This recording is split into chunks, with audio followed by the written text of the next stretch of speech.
ابني. ابني. بس اللي حصل بينا ما ينفعش حتى يتحكي. 2 سنين عايشين تحت سقف واحد زي المتجوزين. مش قادرة اسكت اكتر من كده، واللي هقوله دلوقتي محدش هيصدقه، بس كله حصل بالحرف الواحد. اشترك دلوقتي وخليك اول واحد يسمع حكايتنا. انا نورة، عندي 39 سنة، متجوزة من دكتور في الجامعة، بقالي حوالي 16 سنة متجوزة.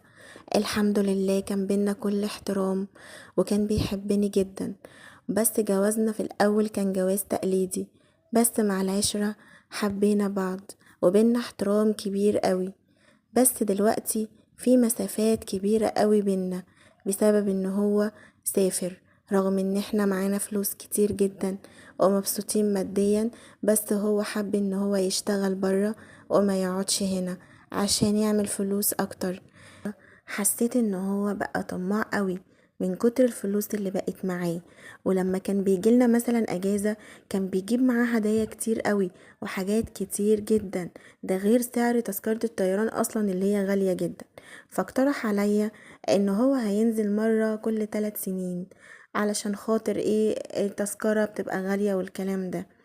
بعد كده بقى يتحجج، مبقاش يكلمني زي الاول، ممكن يكلمني مرة في الاسبوع، ده لو كلمني اصلا. وبيقعد بقى يقولي اعذار كتير ويقولي معلش اصلا انا دلوقتي مشغول وكل الكلام ده. انا طبعا عايشة لوحدي وقاعدة، ما فيش غير ابني بس هو اللي معايا.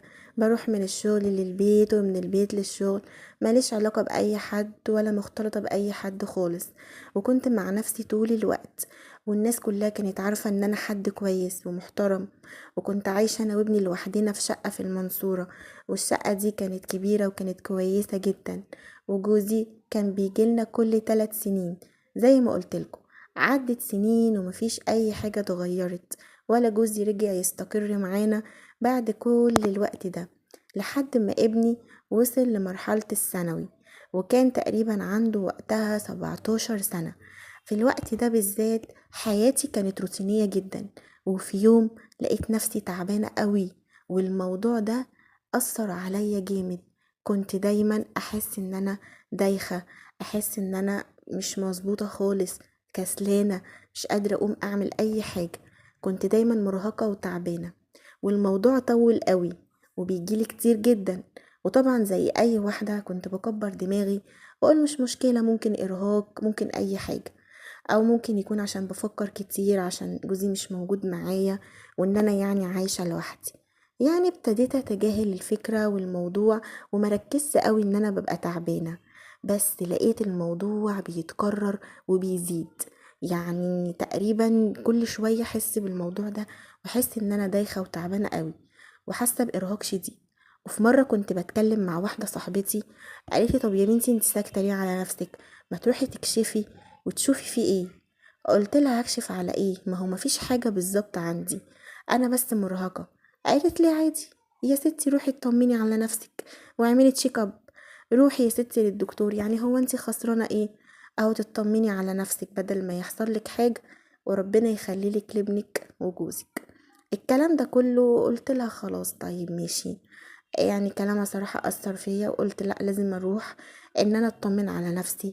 وقلت لها أنت عندك حق، أنت شجعتيني إن أنا أروح. ورحت فعلا للدكتور، وابتديت إن أنا أقوله على الأعراض اللي أنا بحس بيها.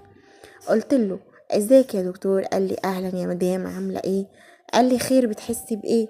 قلت له انا دايما عندي صداع ودايما همدانه وتعبانه.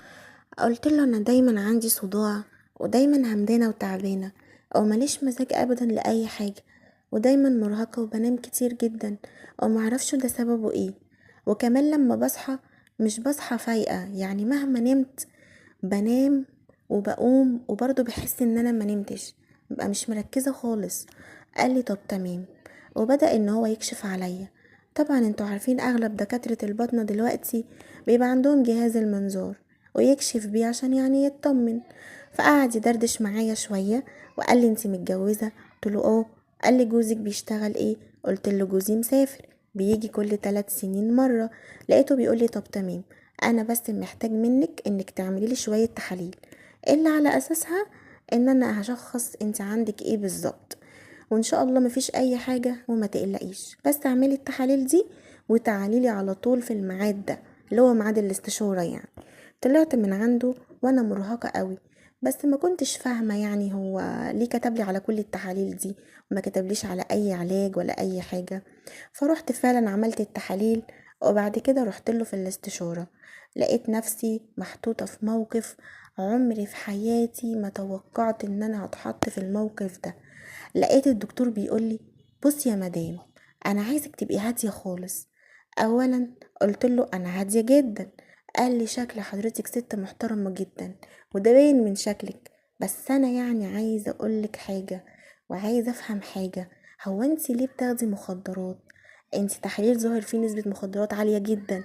قلت له ايه؟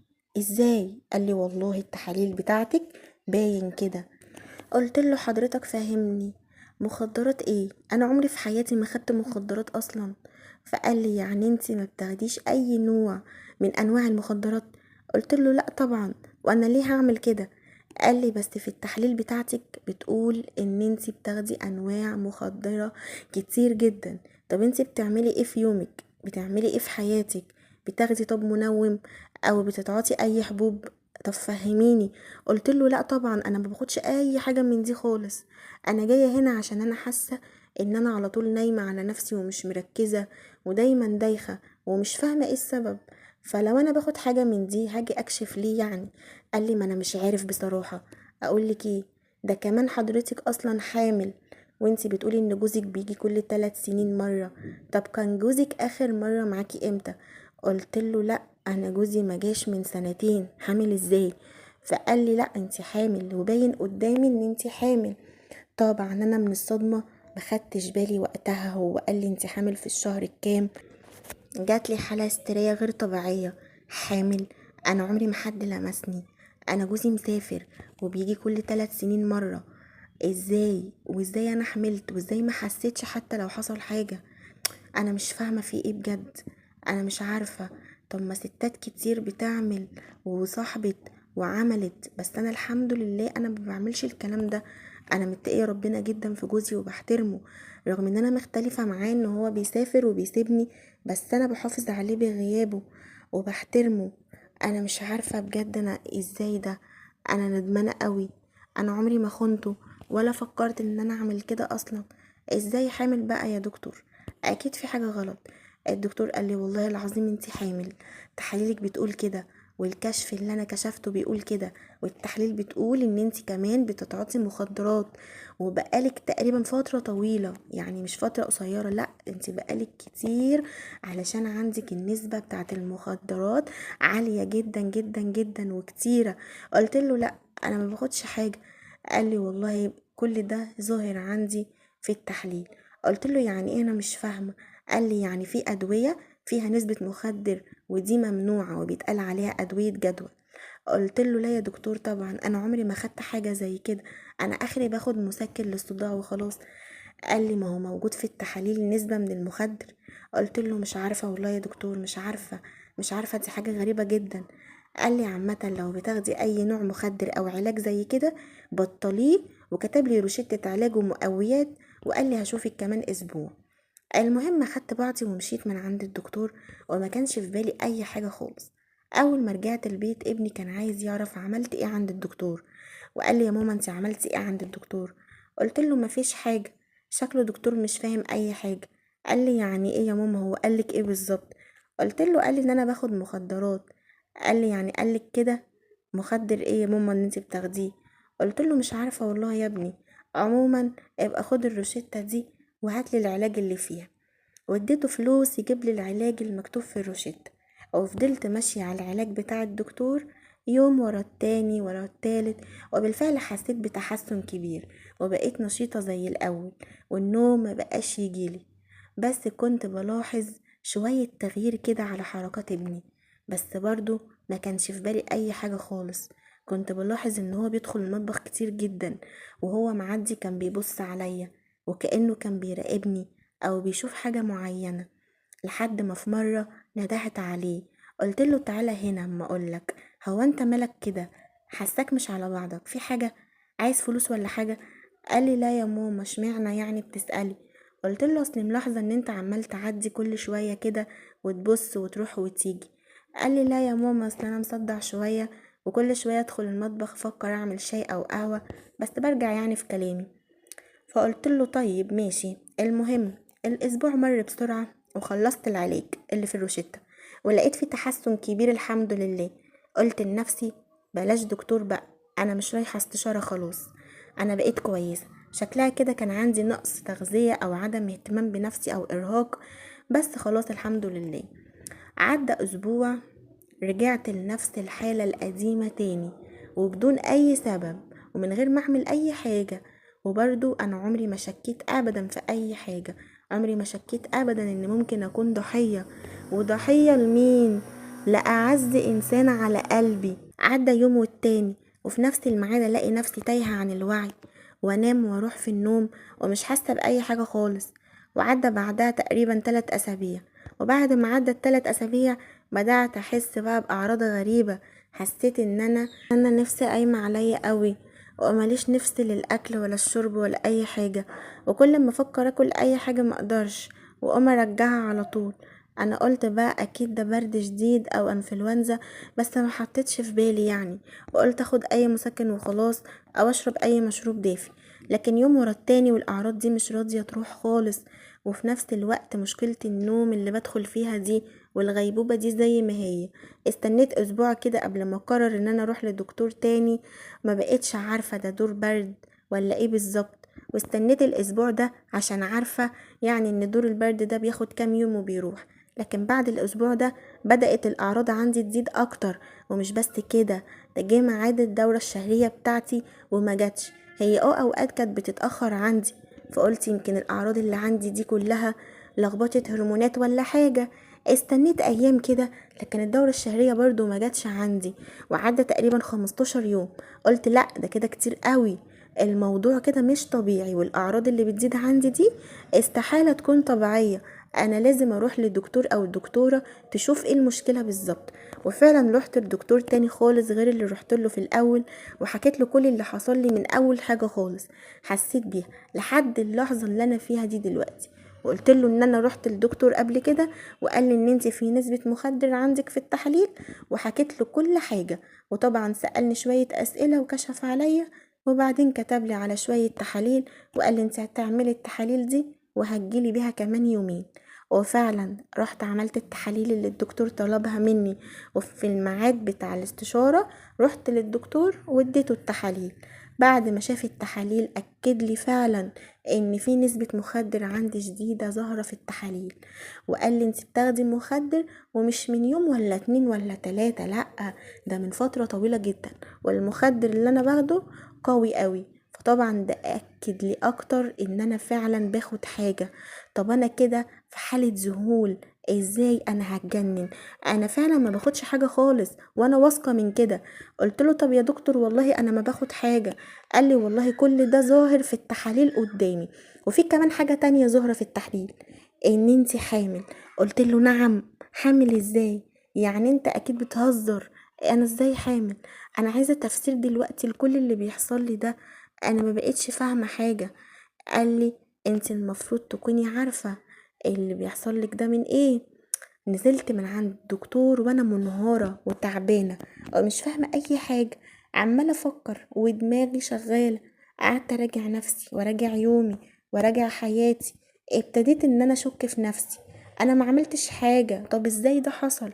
بدأت اجمع المواقف بقى اللي بتحصل معايا في البيت، ان انا لما بروح البيت ايه اللي بيحصل معايا. وعقلي فضل شغال، انا بروح وبدخل البيت ببقى همدانة وتعبانة على طول من اول ما بصحى من النوم. وابني بيقول لي يا ماما يا حبيبتي مالك؟ اقول له تعبانه. فيقول لي انا هعمل لك فنجان هظبطك بيه، واقول له ماشي اعمل لي يا حبيبي كوبايه قهوه، واشرب القهوه من هنا والاقي نفسي نمت من هنا او في اي حته بقى وانا قاعده كده في مكاني. يا اما مثلا اقوم احط فنجان القهوه في المطبخ والاقي نفسي مدروخه وادخل انام واسيب الولد. طب ازاي بقى مفيش حاجه اهو بتحصل؟ قعدت اجمع مع نفسي ان القهوه مثلا بتفوقني. ازاي؟ طب ده القهوة بتخليني انام اكتر وبصحى من النوم مرهقة وببقى عايزة انام على طول، وانا طول اليوم ببقى تعبانة وعايزة انام وعايزة اشرب قهوة عشان افوق، لكن انا بنام اكتر بعد ما بشرب القهوة. طب ايه المشكلة؟ انا مش فاهمة حاجة. انا دي حاجة ما كنتش اتوقعها وانا اتخيلها اصلا ولا تيجي في بالي.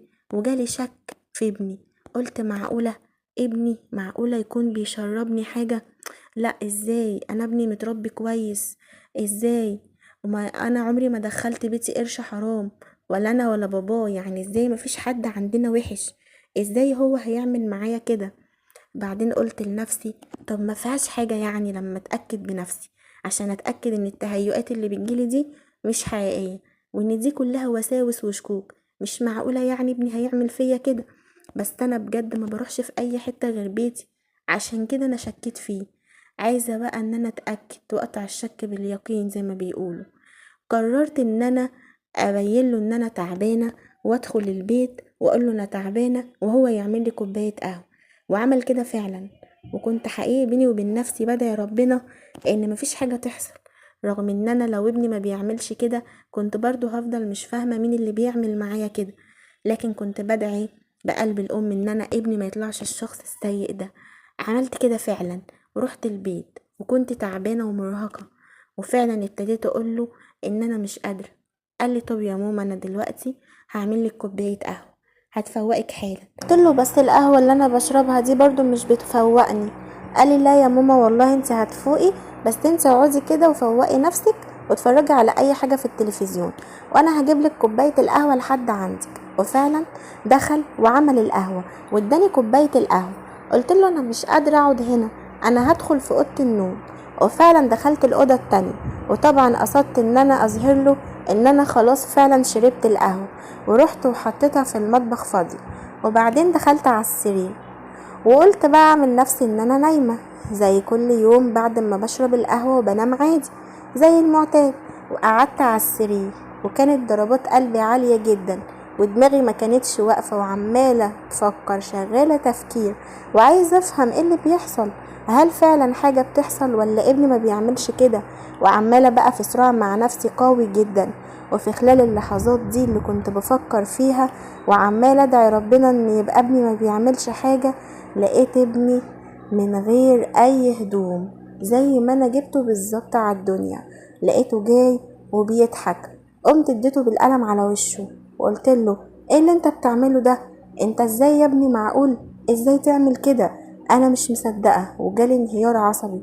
فضلت اصوت واصرخ بصوت عالي وقلت له ازاي يا ابني يعمل فيا كده؟ انا عملت ايه في تربيته اثرت عليه كده عشان يطلع بالشكل ده؟ وعمال افكر واصوت وافكار كتيره بتيجي في بالي. ومع الصوت العالي لميت الناس عليا وعلى ابني. طبعا ابني لبس هدومي بسرعه وهرب وراح استخبى عند حد من صحابه. طبعا انا ما كنتش عارفه وقتها هو فين ولا راح فين. واول حاجه واول فكره جت في بالي ان انا هبلغ عن ابني. طبعا فضلت اقول لنفسي اهدي، محدش يعمل كده، ما تفضحيش الدنيا، انت كده هتضيعي مستقبله، هتفضحيه قدام الناس. وفضلت اقول في نفسي طب انا لو شفته وقتلته انا كده هبقى مجرمة في القانون، ولا هيبقى حقي ان انا اقتله؟ رحت رايحة على القسم على طول وحكيت للظابط كل حاجة. والظابط بجد كان مذهول من اللي بيسمعه ومش قادر يتكلم. قال لي حضرتك بتقولي ايه؟ قلت له حضرتك انا رحت كشفت ولقيت نفسي حامل وانا جوزي مسافر، وقالوا لي كمان ان انت بتاخدي مخدرات، وانا فعلا ما بعملش الكلام ده، ومفيش اي حاجة حصلت بيني وبين اي حد. وبقيت هتجنن وبقول ايه المكان اللي انا بروحه غير بيتي؟ انا ما بروحش اي مكان. طب مين اللي عمل معايا كده؟ محدش عمل معايا كده الا ابني. فشكيت فيه وكنت بقول يمكن مش هو. وفضلت احكي للظابط وقلت له ان انا عملت كذا وكذا وحكيت له كل حاجة. واتأكدت لما ظبطته متلبس وابتديت ان انا اتكلم مع الظابط وانا في حالة هستيرية، طبعا عمالة اعيط ومنهارة وما كنتش مجمعة الكلام على بعضه. في الاخر بقى عمل لي المحضر وابتدى ان هو يعمل امر ضبط واحضار لابني. وفعلا بعد ساعات قدروا ان هم يقبضوا عليه ويعرفوا هو مستخبي فين. كان مستخبي عند واحد صاحبه. جابوه بقى وقالوا له مامتك بتقول كذا وكذا وكذا، معقولة انت تعمل كده؟ قال بصوت عالي لا، وفضل يزعق. قلت له انت اللي عملت كده، قول الحقيقة. انا مش مصدقة، بس انا عايزة افهم ازاي وليه. لقيت ابني بيقولي بدأ ان هو يعترف وكان منهار، وبدأ يحكي ويقول ان هو شاب صغير في فترة المراهقة بيمر بحاجات كتير قوي متغيرة عليه، وشعور غريب جدا كان بيجي عليه لأول مرة في حياته. وابتدى ان هو يعترف على بعض صحابه في المدرسة، على الرغم من ان اهلهم كويسين ومن طبقة كويسة يعني، بس ما كانوش ولاد وحشين ولا حاجة. لكن مع الأسف الكمبيوتر والنت والأفلام الإباحية والمواقع اللي احنا ما بنخلصش منها دي هي اللي بتخلي الشباب والبنات عايزين يجربوا الحاجة دي، وشايفين الإحساس ده ان هو حاجة جميلة قوي. وطبعا وهموا نفسهم بكده، وخصوصا الشباب وهموا نفسهم ان هم لما يبتدوا يعملوا كده ان هو يبقى كده راجل. وابتدى فعلا ان هو يجيله حالة من الشهوة ويقول ايه ده، انا عايز اعمل كده، انا بحس بالحاجات دي. وهو طبعا بيبقى عايز ينفذ اللي هو بيشوفه في التلفزيون. وطبعا هيعمل ايه؟ مفيش عنده حل، ما كانش فيه بنات قدامه يعني، ما كانش ليه اي علاقات ببنات تانية، ما بيتكلمش مع بنات اصلا، ومفيش اي احتكاك، وما عندوش الجراءة ان هو يطلب كده من بنت ويعمل معاها كده. لكن قرر ان هو يعمل كده مع مامته. وبعدين جاتله الفكرة دي وقرر ان هو يجرب الموضوع ده. والظابط سأله وقاله طب انت ما ترددتش لثواني؟ قاله انا اترددت، بس احساسي بالشهوة عماني، عايز اعمل الحاجة دي. قاله طب امتى عملت كده لأول مرة؟ قاله انا عملت كده اول مرة لما ابتديت ان انا اشوف امي بحس بالاحساس ده، وبحس ان انا عايز اعمل كده، عشان هي الست الوحيدة اللي انا جربت معاها الحاجة دي، وعمري ما عملت علاقة مع اي بنت تانية. قلت له يعني انت كده ما اذيتش اي حد؟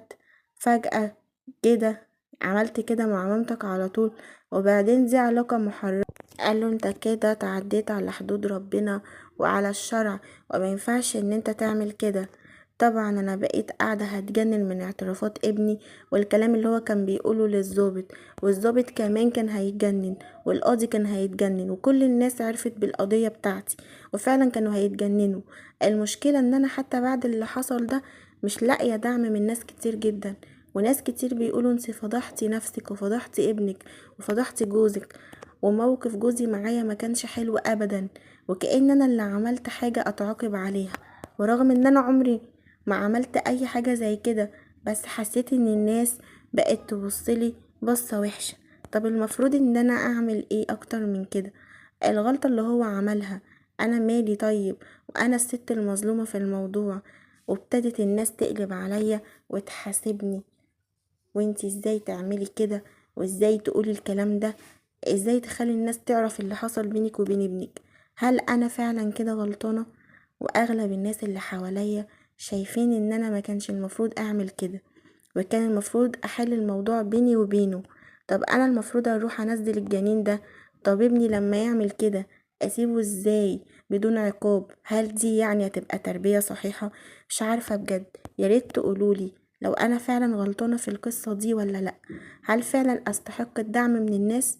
ايه الذنب اللي انا عملته في القصة دي كلها بجد؟ احنا بقينا في زمن يخلي الواحد يشك في كل اللي حواليه، حتى اقرب الناس ليه. مفيش امان في اي حتة للأسف. وللأسف النت والتكنولوجيا اللي احنا عايشين فيها دي هتجيب لنا مصايب كتير جدا، ومن كتر المواقع والحاجات التانية الكتير قوي اللي دخلت حياتنا بقينا مش قادرين نتحكم لا في نفسنا ولا في اللي حوالينا. عشان كده بحكي لكم قصتي، يمكن تتعلموا منها وتستفيدوا منها. عايزة اقول لكم نصيحة، تابعوا ولادكم اكتر بكتير من اللي متوقعينه، وعشان انا مش عايزة اي واحدة تتحط في الموقف اللي انا اتحطيت فيه، عشان بجد الموقف ده يخلي الواحدة تتجنن. فعشان كده حكيت لكم حكايتي النهاردة، وبكده تكون خلصت حكايتنا النهاردة. يا رب تكون عجبتكم واستفدتوا منها واخدتم منها العبرة والنصيحة.